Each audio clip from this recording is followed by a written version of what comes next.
Well, here's something I do. I have a lot of free time, so I do a lot of reading, and I love U.S. history. And I just finished reading an excellent book published in 1921 about U.S. history, because I didn't want like a current view. I wanted like you didn't want the liberal influence. Well, I don't know. But they had progressives then. But it was 1921. It was an earlier period, so I wanted their view of all American history up to that point. And actually, it turned out to be the best history book I've ever read.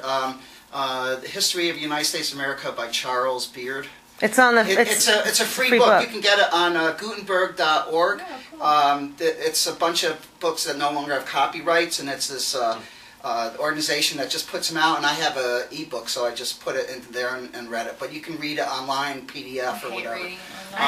But the interesting thing on this one is, I've always said, how did we really begin to get to this point? You know, everyone sort of knows we're stuck with all these programs and things. When did it start going different from where the founders thought? Schools. It was actually the 1800s, and it had to do with the railroads, and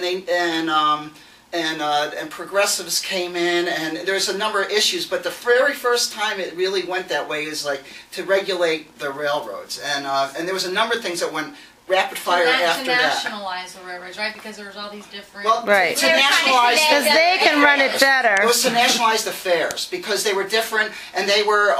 different leg. And they were saying, for this supplier, we'll give you this fee, and you know, and the other one will do this fee, and each state had different...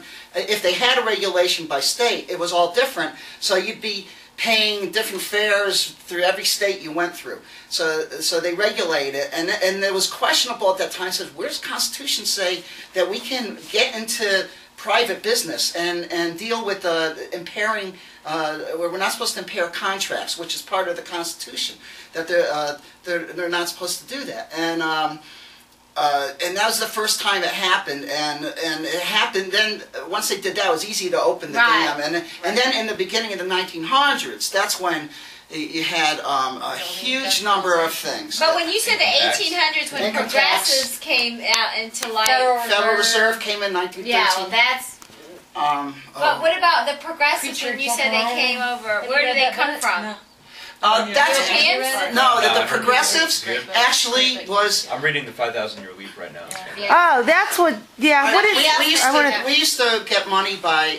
the United States made their money by tariffs, which were taxes on imports. We're not allowed to tax exports. So that helped the industry in the Northeast, because then they were sort of...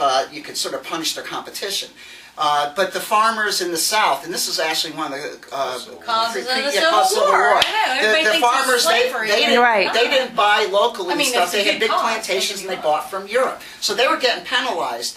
And this tariff was still the only thing that they used. So the South and the West said it's unfair for us. You're like, you have a favored group, so they wanted an income tax which would skim off the money on the top earners in the Northeast, and so that was the balancing thing there, and ultimately they got that. And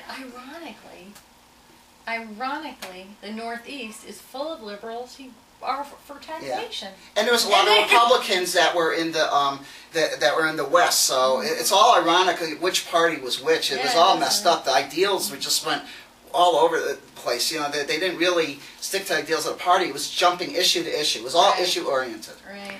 So let's see. Alex hasn't talked any. What do you think of all this craziness going on, and where we should go, and what should we? I think it's a good thing. I think it's good to bring the values of your community to people. You know, I always think that you should bring the values of your district to the capital, so the values of the capital to your district. So I think this is a long overdue movement, frankly. You know, you never see people that are usually professionals or Republicans or conservative protesting. So. Well, that's what the liberals say. Where were you during George Bush? That's why it had to have been paid for by someone else. No, but I think people are just. This is the breaking point. Sort of. This is the point when you're dealing with healthcare. It's something that affects everyone. 1/6 of the economy. Well, I heard on Saturday night when I was driving somewhere, I was listening to comments made in the House, and this one representative said, "Healthcare is a right." And I was like, when did it become a right? And that really irked me. And I was I just like, don't remember when I was raised They're to quoting ever all think men that someone was supposed are to give created me equal health care. as the I was taught you get a foundation. job and you have to buy your insurance, buy your car, you buy your gas to get to work. I mean, Right. you know, It's all I part of don't know responsibility. where all Personal this responsibility came is from.